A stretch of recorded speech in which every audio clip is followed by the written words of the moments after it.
Amados irmãos, a paz do Senhor Jesus. É sempre uma alegria e um privilégio poder, neste momento, cultuar ao Senhor e na sua companhia, através desse meio de comunicação, juntos nós meditarmos na palavra de Deus. Estamos aqui reunidos neste momento em que o denominamos como culto da família. É o momento em que a família de Deus, o povo de Deus, se dirige ao Senhor, reconhecendo como o Deus soberano, o Deus das nossas vidas, o Senhor das nossas vidas. E neste propósito nós estamos mais uma vez reunidos para adorar a Deus, cultuar o seu nome e invocar a sua santa presença, a sua santa orientação para as nossas vidas. E é assim que eu lhe convido neste momento a nós em oração nos dirigirmos ao Senhor. Amado Deus, na tua presença nos colocamos porque bem sabemos que o Senhor nos assiste. O Senhor nos prometeu que estaria conosco todos os dias da nossa vida. E sabemos que a sua presença é conosco agora. Pai amado, em nome do Senhor Jesus, venha falar conosco pela tua palavra, orientando-nos conforme aquilo que seja a sua vontade. É o que nós te pedimos e pela fé te agradecemos no nome de Jesus. Amém. Amados, o texto que servirá de referência para a nossa meditação encontra na segunda carta que o apóstolo Paulo escreveu aos Coríntios, no capítulo de número 5. 2 Coríntios, capítulo 5, a partir do versículo 1. Está escrito: sabemos que se a nossa casa terrestre deste tabernáculo se desfizer, temos da parte de Deus um edifício, casa não feita por homens, por mãos, mas eterna nos céus. E por isso, neste tabernáculo, gememos, aspirando por sermos revestidos da nossa habitação celestial. Se todavia formos encontrados vestidos e não nus. Pois, na verdade, os que estamos nesse tabernáculo gememos angustiados, não por querermos ser despidos, mas revestidos para que o mortal seja absolvido pela vida. Ora, foi o próprio Deus quem nos preparou para isto, outorgando-nos o penhor do Espírito. Temos, portanto, sempre bom ânimo, sabendo que, enquanto no corpo, estamos ausentes do Senhor, visto que andamos por fé e não pelo que vemos. Entretanto, estamos em plena confiança, preferindo deixar o corpo e habitar com o Senhor. É por isso que também nos esforçamos, quer presentes, quer ausentes, para lhe sermos agradáveis.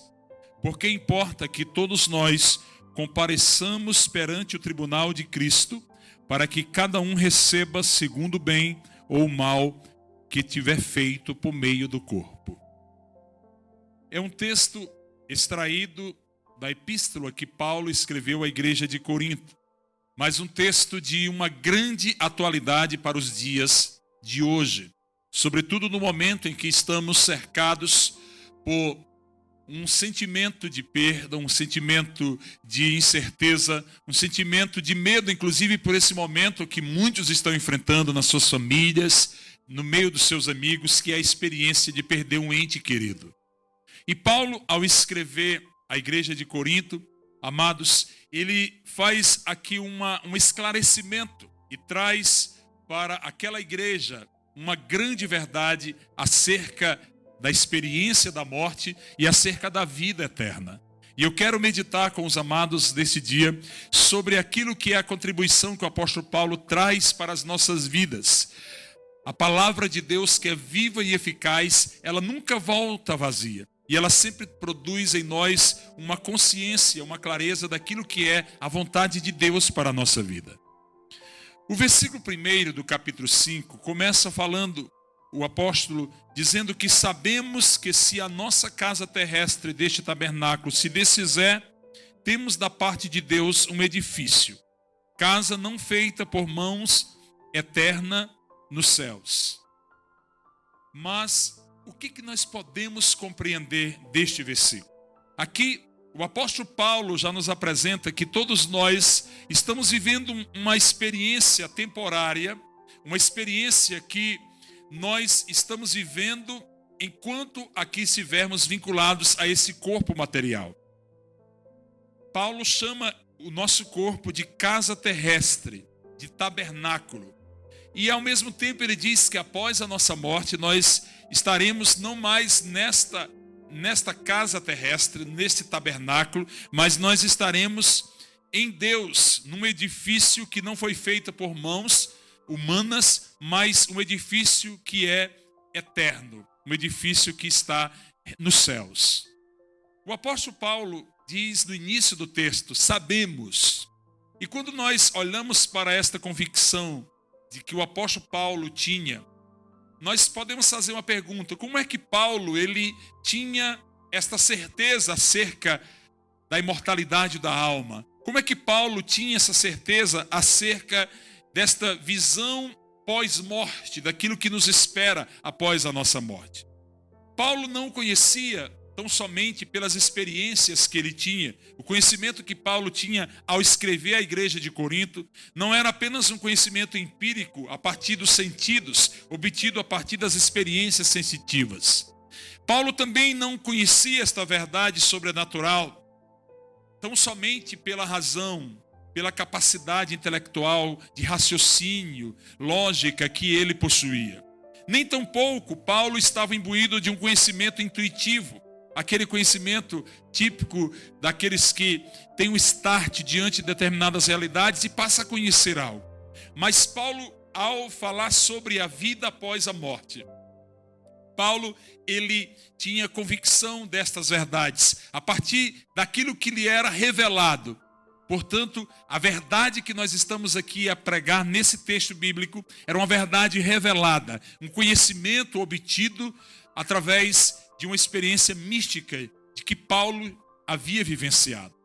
Paulo, pela sua fé, cria nas revelações dos profetas. Paulo cria na experiência que ele havia tido com Cristo Jesus. E ele cria verdadeiramente que aquilo que Cristo prometeu, que ele iria para o céu, mas queria nos preparar um lugar. Paulo cria piamente nesta verdade. E as revelações que Paulo obteve não foi só apenas através dos profetas ou daquilo que ele apreendeu em Cristo Jesus, mas também a partir das próprias revelações que Deus lhe deu. E aqui estamos então diante de uma certeza inequívoca. O versículo 1 do capítulo 5 fala que Paulo nos retrata a morte e a ressurreição. Quando Paulo nos fala neste versículo de tenda temporária, Paulo está se referindo ao nosso corpo físico. Esse corpo que é limitado, um corpo que facilmente ele adoece, facilmente ele está sujeito às intempéries da vida, às circunstâncias que às vezes afligem a nossa experiência e fazem com que a experiência humana, por vezes, seja uma experiência dramática. Essa tenda temporária que Paulo fala, ele está se referindo ao nosso corpo.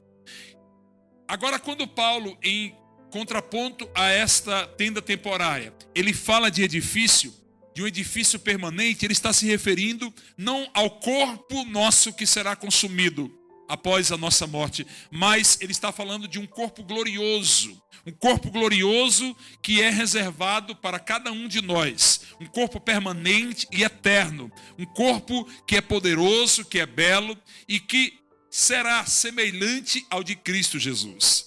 Portanto, amados, esse texto nos fala desta certeza inequívoca. A certeza de que nós estamos vivendo hoje, nesse tempo atual, presos e vinculados a um corpo que é corruptível, um corpo que ele é frágil, um corpo que ele não traz uma segurança definitiva para as nossas vidas, tanto é que facilmente nós somos atingidos por enfermidades, por doenças e até mesmo pela morte. Mas Paulo, ao mesmo tempo que nos fala desse corpo temporário, desta tenda, desse tabernáculo temporário, ele nos fala que nós temos em Cristo Jesus a certeza de que o que nos espera, o que nos aguarda na glória dos céus é um corpo glorioso. Louvado seja o nome do Senhor Jesus. É interessante aqui nós também entendermos esta explicação que Paulo nos dá a partir também da história do povo de Deus, do povo de Israel. Durante 40 anos após a libertação de Israel, quando Israel saiu cativo do Egito, por 40 anos Israel vagava pelo deserto. E naquela época não havia uma moradia fixa para o povo de Israel. O povo de Israel se abrigava em tendas que eram cobertas por peles de animais, tendas temporárias, tendas que não estavam fincadas ou alicerçadas em baldrames profundos, mas tendas que facilmente poderiam ser desmontadas e que facilmente poderiam ser realmente transportadas de um lugar para outro. Portanto, quando Paulo ele fala que o nosso corpo físico é esse tabernáculo, esta casa terrestre, esta tenda temporária, ele faz justamente remissão àquilo que era a tenda para o povo de Israel. Mas a Bíblia nos ensina e nos revela que quando Israel chegou na terra prometida, uma das primeiras ordenanças que o Senhor deu àquela nação era que aquela nação construísse um templo e que edificasse as suas casas não mais em tendas, mas em edifícios, em construções permanentes. E aqui, metaforicamente, representa exatamente esta segunda morada que todos nós, em Cristo Jesus, teremos após a nossa morte. Uma morada que não é mais uma morada suscetível às intempéries do mundo, às dores, às limitações, mas uma morada eterna, uma morada gloriosa, uma morada onde nós compartilharemos da própria presença de Deus, a presença gloriosa, e uma morada na qual nós teremos não esta natureza, mas teremos um corpo glorificado, semelhantes ao de Cristo Jesus. Então esse texto é de uma profundidade muito grande para as nossas vidas. O mesmo texto nos fala, no versículo de número 2, que enquanto estamos presos a esse corpo, nós passamos por um gemido profundo. Enquanto estivermos neste corpo físico, a caminhada será cheia de gemidos, será cheia de lamentos, de provas. E esta é uma realidade que nós não temos como contestar. A todos os dias enfrentamos aflições. Hoje, a comunidade mundial vive esta experiência tão difícil da pandemia gerada pelo Covid-19. E nós, a cada dia, estamos vendo pessoas, famílias perdendo entes queridos e que só confirmam que nós estamos sujeitos, enquanto aqui estivermos nesse corpo, a enfermidades. Hoje esta pandemia, amanhã serão outras enfermidades. Outras pessoas diariamente estão acometidas de outras enfermidades, como câncer, tuberculose e tantas outras doenças que também elas fragilizam o ser humano e que nos fazem entender que nós somos frágeis, somos limitados. Mas ao mesmo tempo que nós olhamos para esta fragilidade, nós olhamos para a promessa de Deus e nós temos a convicção, pela fé que temos na palavra de Deus, que não somos cidadãos deste tempo, mas nós estamos aqui como peregrinos. Assim como o povo de Israel peregrinava no deserto e nas suas aflições recebeu a provisão do Senhor todos os dias, a provisão alimentícia, a provisão do vestuário, a provisão da proteção contra as chuvas, contra o calor do sol. Assim como o povo de Israel, mesmo limitado, sentia todos os dias a presença de Deus, a proteção de Deus, nós, enquanto aqui estamos, pela fé que temos em Cristo Jesus e pela presença, aleluia, do Espírito Santo de Deus nas nossas vidas, nós também vamos caminhando, frágeis, pecadores, limitados, mas certos de que em Cristo Jesus nós somos mais do que vencedores. Então nós estamos aqui, mas sabemos que o nosso lugar não é aqui. Nós estamos indo para o céu, um lugar onde tudo isso que passamos hoje será passado. E o que me espera, o que te espera na eternidade, não se compara de maneira nenhuma com as mais belas experiências que eu e você podemos vivenciar enquanto aqui estivermos. Nós olhamos para o céu e contemplamos que aquilo que existe para nós, os nossos olhos jamais podem compreender o tamanho da grandeza, o tamanho da glória que nos é reservada em Cristo Jesus nos céus. Portanto, esse texto, amados, que Paulo escreve à igreja de Corinto, gera em nós uma aspiração gloriosa. quando nós olhamos para a experiência da morte à luz da Bíblia, se nós olharmos à luz verdadeiramente daquilo que a Bíblia nos fala, a morte ela não é o fim, mas ela na realidade é o início, é a passagem para uma experiência gloriosa. A própria palavra de Deus diz que felizes aqueles que dormem no Senhor. E a Bíblia também nos diz que o Senhor se alegra com a morte dos justos. Porque a morte para nós cristãos, ela não é o fim, mas ela é, na realidade, um começo, uma passagem gloriosa para uma experiência sobrenatural, onde nós não estaremos mais neste corpo físico, mas num corpo glorioso. E nós estaremos diante de Deus, podendo experimentar as maravilhas que Deus em Cristo Jesus reservou para as nossas vidas. Então, meus irmãos, esta aspiração gloriosa nos faz compreender que após a vinda de Cristo, após a segunda vinda do Senhor Jesus, quando Ele virá buscar os seus, a sua igreja, os que estiverem mortos, a Bíblia nos diz, eles ressuscitarão em Cristo Jesus. E os que estiverem vivos serão glorificados, receberão um corpo glorioso, e já não mais serão cidadãos desta terra, mas plenamente serão cidadãos dos céus. Então, amados, esta é uma certeza que temos à luz da palavra de Deus. Não podemos, diante da experiência da morte, das enfermidades, nós nos desesperarmos, nós ficarmos angustiados. A tristeza, sim, faz parte da experiência humana. Obviamente, quando perdemos um ente querido, um amigo, uma pessoa do nosso ciclo de amizades, um ente familiar, um parente, um pai, a mãe, um filho, isso mexe conosco, isso nos traz uma tristeza, isso faz com que as lágrimas sejam derramadas, o choro venha à tona na nossa vida, a tristeza. Mas pela fé que temos em Cristo, pela fé que temos na palavra de Deus, nós compreendemos e descansamos do Senhor, sabendo que não é o fim.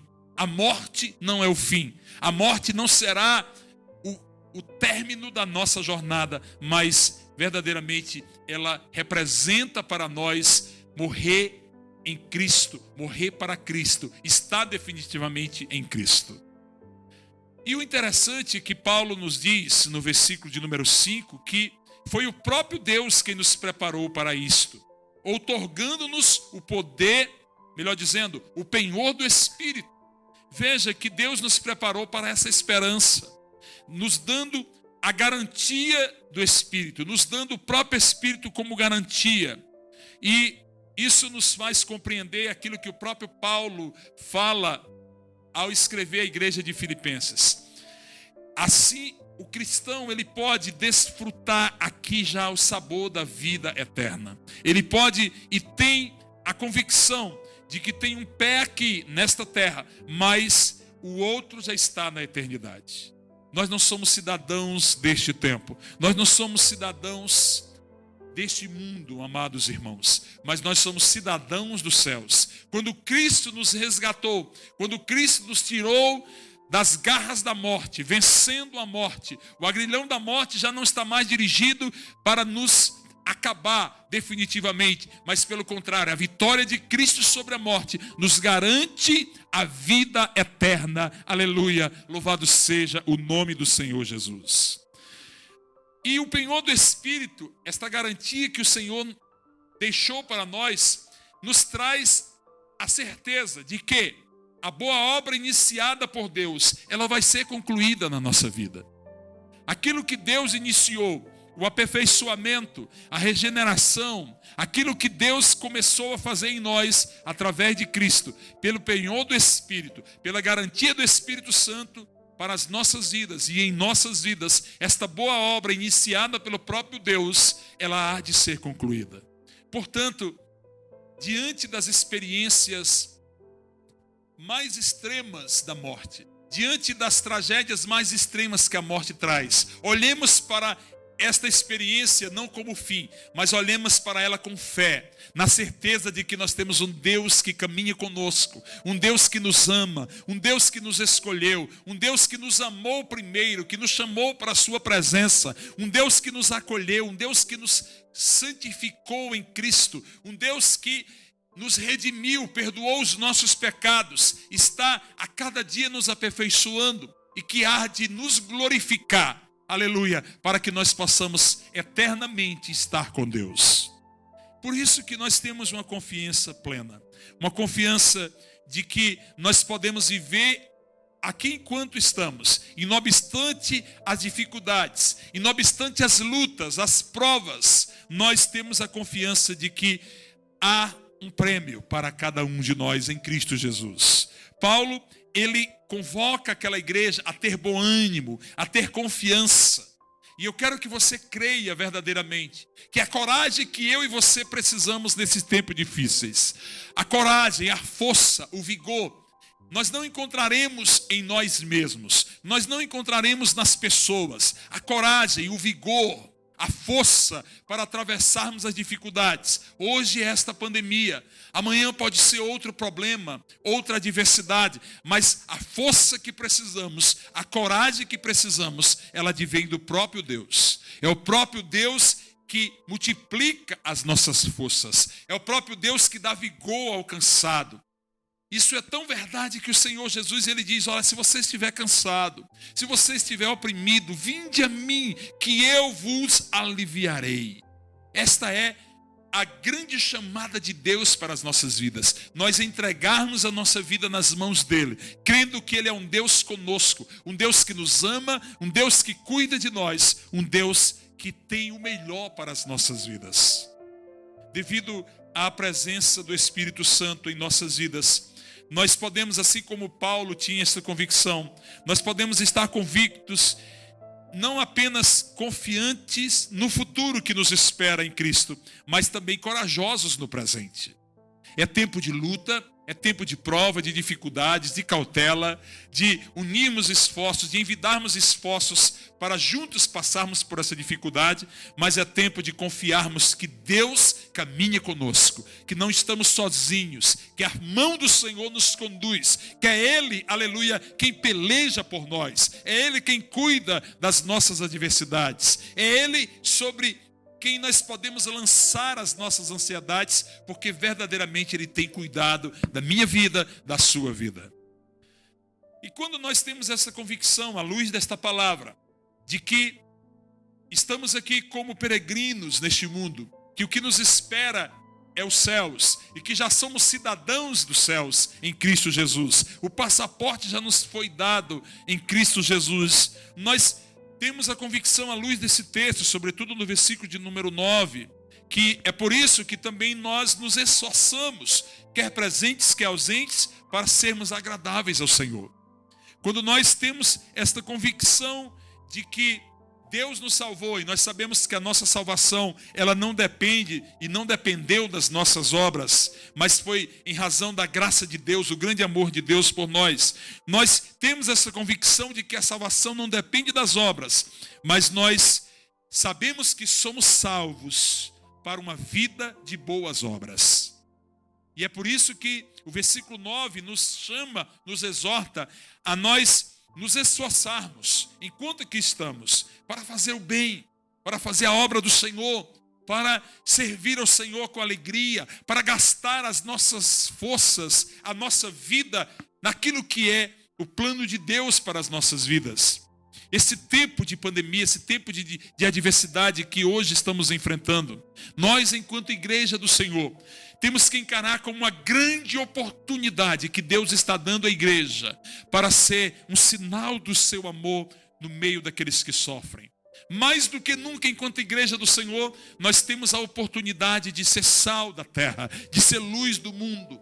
O crente, o cristão, ele não pode ser alguém desesperado, alguém angustiado, alguém que parece que o mundo se acabou. Não, nós temos que ser um sinal do amor de Deus. Nós temos que, diante das adversidades, diante daqueles que estão mergulhados na angústia, no medo, na ansiedade, nós temos que ser servos do Senhor, instrumentos de Deus, canais de Deus, para que aquilo que Deus tem para a humanidade se cumpra. É uma oportunidade de nós falarmos do amor de Deus. É uma oportunidade de nós pregarmos a boa nova do Evangelho. É uma oportunidade de chamarmos o pecador ao arrependimento. É uma oportunidade de chamarmos aqueles que estão longe do Senhor, se converter e voltar para Cristo, que é o caminho, a verdade e a vida. O Senhor nos diz nesta palavra que Ele retribuirá a cada um segundo o seu procedimento. A Bíblia nos diz que aquilo que o homem semeia, ele também haverá de ceifar, haverá de colher. E eu lhe pergunto, você enquanto cristão, o que você tem semeado nesses dias? Eu tenho, amados, participado de alguns grupos nas redes sociais e eu tenho visto muita angústia. Eu tenho visto muitas pessoas disseminando tristeza. Eu tenho visto nesses dias as pessoas disseminando ódio, querendo imputar responsabilidade para A, para B, para fulano, para cicrano. E nós, enquanto cristãos, enquanto servos de Deus, eu quero que, em nome do Senhor Jesus, você receba esta palavra. Não é tempo de nós estarmos semeando discórdia, semeando contendas, semeando pessimismo, semeando tristeza. É tempo de nós olharmos para o autor e consumador da nossa fé. Saber que as promessas de Deus em nossa vida hão de se cumprir. O próprio Jesus disse que ele, após subir, foi ao céu e está preparando um lugar para cada um de nós. Você está aí agora ouvindo esta mensagem, mas nesse exato momento, o Senhor Jesus está preparando um lugar para você no céu, porque o seu lugar é no céu. Hoje e amanhã, depois de amanhã, não sei, daqui a uma semana, daqui a anos, daqui a décadas, você passará por essa experiência de sair desta realidade temporal que estamos agora, de sair desta tenda temporária que é o seu corpo, e o que nos espera é uma vida eterna na presença do Senhor. E o caminho para nós irmos ao Pai é Cristo Jesus. O próprio Jesus nos diz que sem nós estarmos nele, não temos como nos livrar da condenação eterna. A Bíblia nos diz que nenhuma condenação há para os que estão em Cristo Jesus. Ele diz que Ele é o caminho, a verdade e a vida. E ninguém vai ao Pai a não ser através de Jesus. É tempo, portanto, amados, de olhar para Cristo, de ver qual é a sua proposta para nós, de ver qual é a proposta que Ele trouxe à humanidade de salvação. A salvação que eu e você precisamos. Salvação que não depende dos nossos atos, mas que depende tão somente do grande amor de Deus por nós.